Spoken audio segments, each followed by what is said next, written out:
बागवान साथियों नमस्कार। मैं Dimple Panchta, member board of management doctor Y S Parmar university Nauni Solan. आज के इस लाइव सेशन में आप सभी बागवान साथियों का स्वागत है। आज की मेरी जो लाइव रहेगी वो काफ़ी महत्वपूर्ण रहेगी। बहुत सारे विषय को छूना है क्योंकि बहुत सारे फार्मर की अभी तक डाउट क्लियर नहीं हो पाए हैं। पिंक बर्ड आजकल की स्टेज कौन सी क्या। तो बागवान साथियों, तो आज का लाइव सेशन हम शुरू करते हैं। सबसे पहले तो हमें यह पता होना चाहिए कि रियल पिंक बर्ड स्टेज हमारी कौन सी है। तो बागवान साथियों, जो रियल पिंक बर्ड है, खास तौर पर हमारे जो ट्रेडिशनल सीडलिंग वाले ऑर्चर्ड है, रॉयल है या स्पर वैरायटी, जो काफ़ी बड़े प्लांट है हमारे, उसमें जो रियल हमारी पिंक बर्ड स्टेज है, मुझे लगता है कि जब आप स्प्रे करेंगे उसका जो उपयुक्त समय होगा जब आपके बगीचे में 5 से लेकर 10% के करीब फूल खिल चुके होंगे। वो आपकी रियल पिंक बर्ड स्टेज है जहां आप स्प्रे करेंगे। आप चाहे 1261 की डालिए, 1136, 34 ऐसे भी टेक्निकल आ रहा है, आप उसको भी डाल सकते हैं। अगर आपके पास 1261 की शॉर्टेज रहती, क्योंकि हमेशा ये देखा गया कि 1261 उपलब्ध नहीं हो पाता है हर फार्मर को, तो आपके पास ऑप्शन क्या क्या है। एक तो आपकी ये चीज रहेगी। दूसरी एक ऑप्शन में जो आपको रहेगा, एक बायोस्टेट कंपनी का अमेज एक्सेल आता है, क्योंकि आपको कॉस्टिंग वाइज भी देखना है। तो आपकी जो जिसमें खास तौर पर ऐसे जैसे अमोनियो एसिड वगैरह जो कि एल फॉर्म में उपलब्ध होते हैं, उसमें आपके पास अमेज एक्सेल भी एक अच्छा ऑप्शन हो सकता है, खास तौर पर उन लोगों के लिए जो लोग पीजीआर को अफोर्ड नहीं कर पा रहे। क्योंकि बहुत सारे ऐसे क्वेश्चन आ रहे हैं मुझे कि अगर हमारे पास ये चीजें नहीं है तो हम क्या चीजें डालें। तो आपके पास अमेज एक्सेल भी एक अच्छा ऑप्शन हो सकता है स्प्रे करने के लिए। और वाईएस परमार यूनिवर्सिटी द्वारा प्रमाणित भी है ये। पीजीआर ही है, ये भी एक तरह का हार्मोन्स है। तो आपको ये देखना पड़ेगा कि आप किस समय पर क्या स्प्रे करते हैं। अगर 10% तक फूल आता है आपके बगीचे में, आप अमेज एक्सेल भी अप्लाई कर सकते हैं, क्योंकि मैं उसका खुद यूजर हूं। मैं आप लोगों से सिर्फ वही चीजें साझा करूंगा जो जो चीजें मैं अप्लाई कर चुका हूं और जिसके बढ़िया रिजल्ट आए हुए हैं। नो डाउट पीजीआर हमारा बहुत अच्छा है, और पीजीआर को लेके भी बहुत सारे लोगों के अभी भी संशय बरकरार है, उसको भी आज क्लियर करेंगे हम। तो अगर आप पीजीआर को अफोर्ड नहीं कर पा रहे हैं तो आपके पास अमेज एक्सेल एक अच्छा ऑप्शन हो सकता है अमीनो एसिड का। और जो लोगों का एक क्वेश्चन था कि 1261, तो 5% फूल के आसपास बहुत बढ़िया समय रहेगा। फिर एक क्वेश्चन आ रहा था उसमें मिक्सिंग का। अगर आप 1261 डालते हैं तो आप उसमें जिंक और बोरॉन भी ऐड कर सकते हैं। आप 100 ग्राम बोरॉन काफी है, 0.5% काफी हो जाएगा। और उसके बाद दूसरा आएगा आपका जिंक चिलेटेड फॉर्म में, आप 100 ग्राम को आप अप्लाई कर सकते हैं। और मैं जो देख रहा था अपने ऑर्चर्ड में भी, एक तो अनइवन है इस साल, क्योंकि चिलिंग आवर्स पूरे नहीं हुए मैक्सिमम जगह। तो जो डंडी का साइज है अभी से मुझे फील हो रहा कि काफी छोटा आ रहा है। और ये बहुत महत्वपूर्ण स्प्रे हो जाएगी कि एक एनर्जी बूस्टर आपको देना ही पड़ेगा। और मिस्ट की तरह स्प्रे करनी है, बिल्कुल भिगोना नहीं है, और इतना महंगा नहीं है ये। बिल्कुल आपको 2-3 ड्रम की जगह आपने एक स्प्रे करनी है, आप इसके साथ मिक्स कर सकते हैं। मगर अगर आप 1136-34 कुछ ऐसा टेक्निकल आता है, अगर आप उसको डालते हैं, उसमें ऑलरेडी आपका जिंक है। फिर आपको सिर्फ बोरॉन, आपको 100 ग्राम, सिर्फ 100 ग्राम। आप कभी भी 250 ग्राम मत सोचिए, क्योंकि अभी शॉर्ट, अपना खर्चा मत बढ़ाइए। 0.5% काफी है अभी की स्टेज के लिए। ये चीज आपकी क्लियर। उसके बाद बात आती है आपकी पीजीआर की कि कौन सी स्टेजेस करें, क्योंकि आप देख पा रहे हैं जो फ्लक्चुएशन हो रहा है क्लाइमेट में। कुछ जगह पर बहुत अच्छी बारिश हो रही है, मगर हमारा एरिया भी है यहाँ बारिश नहीं हो पा रही है, बहुत कम हो रही है, सिर्फ छींटे से गिर रहे हैं। उम्मीद आने वाले टाइमों में होगी। और जो ये समय है ये बहुत ही क्रिटिकल हो जाएगा आप लोगों के लिए कि उस स्टेज को पकड़ना और अपने फूल को, खासतौर पर इस बार जो ज्यादा खतरा रहेगा वो पाले का खतरा रहेगा। तो पाले के खतरे के लिए जो लोग पीजीआर अफोर्ड नहीं कर पाते हैं उनके लिए जिंक, बोरॉन और जो ये 12 आप डालते हैं या अमेज एक्सल आप लोग डालते हैं तो काफी हद तक आपको रिलीफ मिलेगा, एक बूस्ट मिलेगा। और उसके साथ साथ एक बड़ा और क्वेश्चन आ रहा था कि बहुत सारे लोगों के क्वेश्चन आ रहे कि इंसेक्टिसाइड, तो बागवान साथियों हाथ जोड़ के मेरी आपसे निवेदन है कि इंसेक्टिसाइड का इस्तेमाल बिल्कुल भी ना करें। वो आपके फ्रेंडली कीड़ों को मारेगा, चाहे उसमें मधुमक्खियां हैं। आपको पता कि ये जो धरती का सृष्टि है, अगर मधुमक्खियां खत्म होगी तो ये धरती भी तबाह हो जाएगी। और जो मधुमक्खी आप खरीद के लाते हैं उसको आप ये ना सोचे कि वो सिर्फ एक उस बायर की है जहां से उसकी है, ठेकेदार की है या किसी मगर वो कहीं ना कहीं हमारे यूज की चीज है। अगर हम उसको ही मार देंगे, उस बक्से को खत्म कर देंगे, तो आपका ये परम कर्तव्य है कि आप उसकी भी देखभाल करें। मक्खी के बक्से आप लोग अपने बगीचों में जरूर लगाए। मैं ये नहीं बोलूंगा कि 5 लगाइए 10 लगाइए, आप एक बक्सा भी लगाएंगे और सभी लोग अगर एक एक बक्सा भी लगाएंगे पूरे इलाके में तो बहुत ज्यादा मधुमक्खी आपके पास पहुंच जाएगी। उस वक्त कुछ चीजों का विशेष ध्यान आपको और भी रखना है मधुमक्खियों के लगाते हुए। आप उसको एक चीनी की फीडिंग कर सकते हैं, शुगर उसके जो जब भी आप जिससे आप बक्सा लेते हैं उससे जरूर पूछे कि शुगर कैसे डाले, या उनका जो बंदा आता है वो शुगर डालता है। अगर आप उसमें 50-100 ग्राम चीनी डाल भी देंगे उससे स्पीड अप होती है मधुमक्खियां। और उसके साथ साथ आपको बक्से के नजदीक एक पानी का बर्तन रखना और उसमें डंडिया डाल के रखे, आप ऐसे करके कोई भी बक्से के सामने रखिए थोड़ी सी दूरी पर, तो ताकि उसमें डूब के ना मरे मधुमक्खियां। उसका सेवा करनी बोलिए, उसकी केयर करना भी हमारा दायित्व है। तो उसमें डंडिया रखिए ताकि वहां से वो पानी पिए और नजदीक में ही काम करे। और दूसरा अपना जो बक्सा, बहुत सारे लोग अपने मधुमक्खी के बक्से को मुंह को आगे की ओर ना रख के पीछे की ओर रखते हैं कि भाई उड़ेगी नहीं। वो आपके कहने से नहीं चलती है, वो उसकी अपनी रेंज होती है, अपना तरीका होता है। पहले वो ऊपर उठती है, उसके बाद वो अपनी रेंज डिसाइड।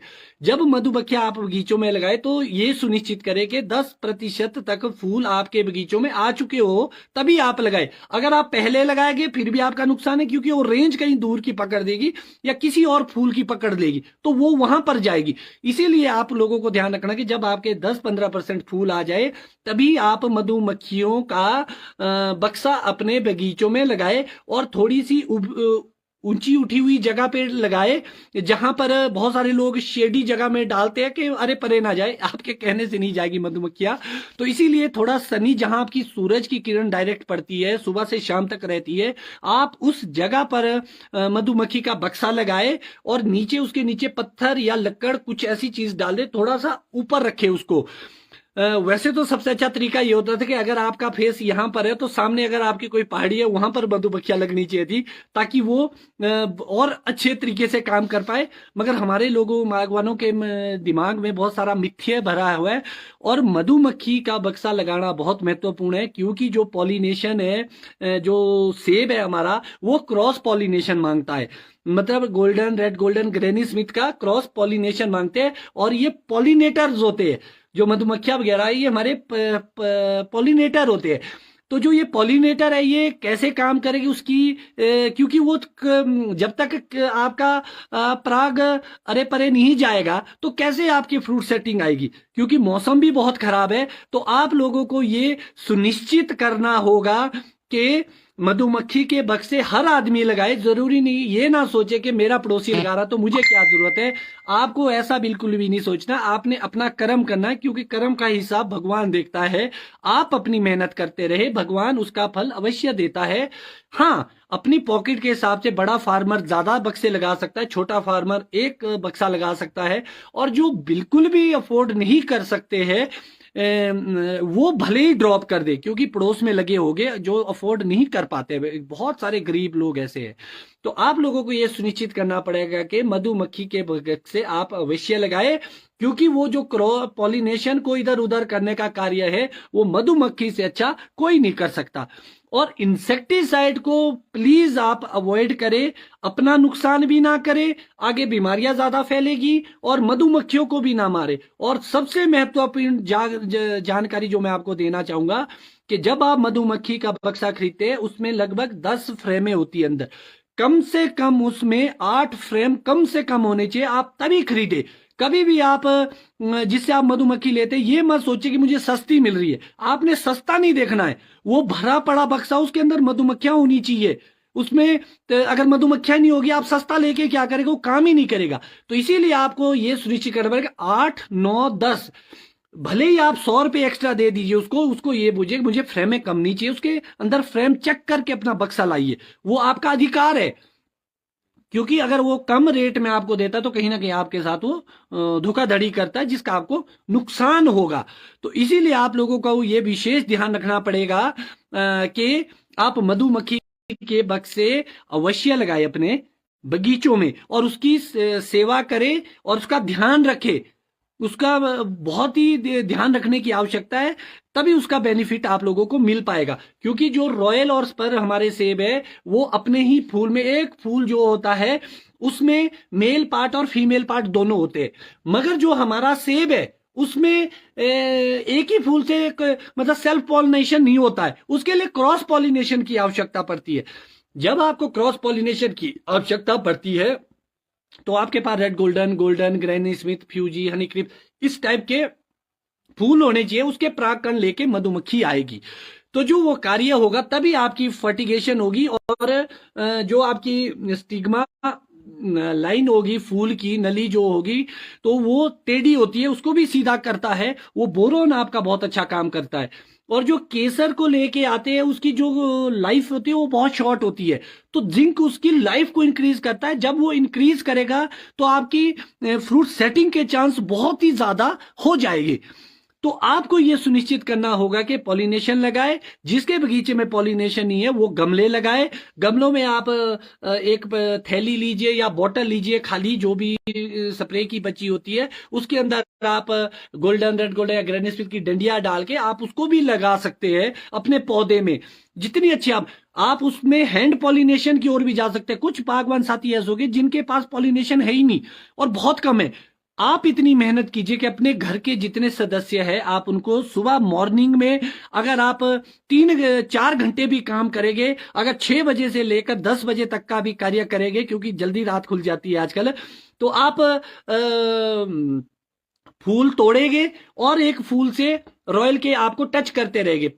जो आपकी पॉलिनाइजर वैरायटी है, गोल्डन है, रेड गोल्डन है, ग्रैनी स्मिथ है, उससे आप टच करते रहिए। आप खुद सोचिए कि कितने फूल को आप टच करेंगे। जो आप उसको टच करेंगे वो कहीं ना कहीं आपके 100% गारंटी देता है फ्रूट सेटिंग की। इसीलिए आपकी मेहनत पे डिपेंड करता कि आप कितनी अच्छी तरीके से मेहनत करते हैं और क्या क्या एफर्ट्स अपने बगीचे में लगाते हैं। क्योंकि बागवान साथियों यही उपयुक्त समय है जब आप अपने बगीचे में कार्य करेंगे और तो जिसके आपके बेहतर रिजल्ट मिलेंगे, तभी सेब सेटिंग होगी। सेब ऐसे ही नहीं लगते। और एक और मिथ्या फैली है लोगों के अंदर कि जो पीजीआर है वो सेब चिपकाता है। खासतौर पर जो हमारा कोटखाई का क्षेत्र है यहाँ इसको चिपकू का नाम दिया गया है। मैं बागवान साथियों आपको क्लियर करना चाहूंगा, कोई भी ऐसी इस दुनिया में दवाई नहीं बनी है जो सेब को चिपकाती है। हाँ, एडवर्स कंडीशन को फेवरेबल बनाती है क्योंकि सेटिंग के चांस ज्यादा हो जाते हैं। आप इस रूप में इसको पहचानिए। फ्रूट सेटिंग के लिए नहीं मत खरीदिए, क्योंकि बहुत सारे हमारे बागवान साथी आज भी गुमराह हो रहे हैं। दुकानदार उनको बेचता कि इससे सेब सेटिंग होगी, या कोई प्रोग्रेसिव फार्मर या जिससे वो पूछता वो बोलता कि पीजीआर डालिए। पीजीआर से आपकी सेटिंग नहीं होगी। पीजीआर आपके रस्टिंग को कंट्रोल करेगा, फ्रूट लॉन्गेशन को करेगा, सेल डिवीजन का काम करेगा और फ्रॉस्ट पाले को असर को कंट्रोल करेगा। और सेम चीज आप बोरॉन और जिंक में भी कर सकते हैं। अगर आपने जिंक बोरॉन की स्प्रे की है वो भी सेम, बोरॉन भी वही कार्य करता है कि टेम्परेचर को मेंटेन रखता है फूल के अंदर। आप अमेज एक्सेल डालिए, उसके भी बहुत अच्छे रिजल्ट है। ये चीजें हमने खुद ट्रायल की है, क्योंकि बहुत सारे कंपनीज के ट्रायल हमारे पास लगते हैं और जो इसके बढ़िया रिजल्ट होते हैं हम उसी को आपसे साझा करते हैं। तो ये आपके एफर्ट्स हो गए बागवान साथियों, जो आप अभी पिंक बर्ड स्टेज पर करेंगे। पीजीआर की स्प्रे को लेकर बहुत सारे लोगों को डाउट है, और जो मौसम चल रहा है यहाँ की स्थिति से मुझे भी डर है। इतना टेम्परेचर डाउन है, जो उपयुक्त टेम्परेचर होगा वो 18 से लेकर 22 से 23 डिग्री तक फूल फ्लावरिंग के समय होना चाहिए। अगर उससे डाउन रहा तो आपके पाला आपको डैमेज करेगा। तो याद करिए बागवान साथियों, मैंने आपको क्या कहा था।